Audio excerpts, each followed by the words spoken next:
Matthew Millar ici en approche du trou numéro 15. L'Australien s'accroche aux places de tête et il était mieux loti aujourd'hui pour surveiller son rival direct, James Nitties. Car après le cut hier, les meilleurs joueurs sont regroupés et partent les derniers sur le parcours.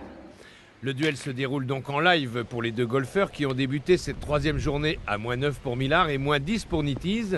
Ils sont d'ailleurs les seuls en 3 journées de compétition à avoir toujours rendu une carte inférieure à 71 coups. Impressionnant de régularité.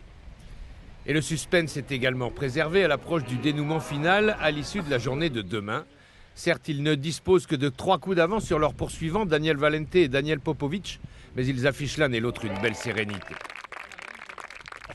Je pense que tous les joueurs qui sont à 3 ou 4 coups des leaders peuvent encore nourrir l'espoir de gagner le tournoi. Aujourd'hui, je me sentais fort et je suis satisfait de mon jeu. Demain, il faut qu'il en soit de même et que je ne fasse pas de fautes, que je ne m'embarque pas dans une folie et là, j'espère pouvoir remporter le tournoi. James Nitties affirme qu'il a joué son meilleur jeu aujourd'hui. Matthew Millar résiste en serrant les dents. Je m'accommode plutôt bien du vent. Il faut simplement essayer de mieux contrôler la balle.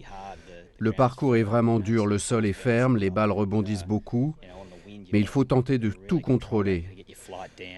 James Nitties y parvient, lui, et je dois en faire autant. C'était une journée assez dure.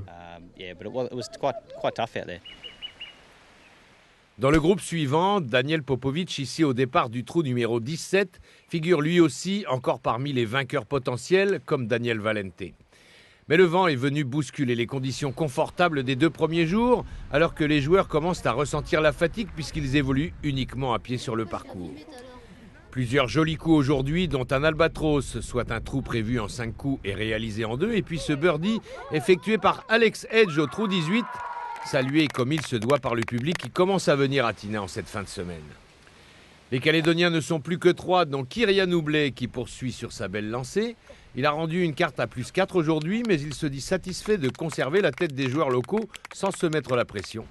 L'évolution des conditions météo lui convient bien. Je suis content qu'il y ait un peu de vent parce que on a souvent l'habitude de le jouer avec du vent, Tina. Là, ça fait 2 jours qu'on joue sans vent, donc pour les pros, c'est trop facile pour les Australiens, parce qu'ils sont quand même un niveau au-dessus. Donc là, avec le vent, j'espère que les scores seront un peu moins bons aujourd'hui et que du coup, dans le par, je vais grappiller quelques places.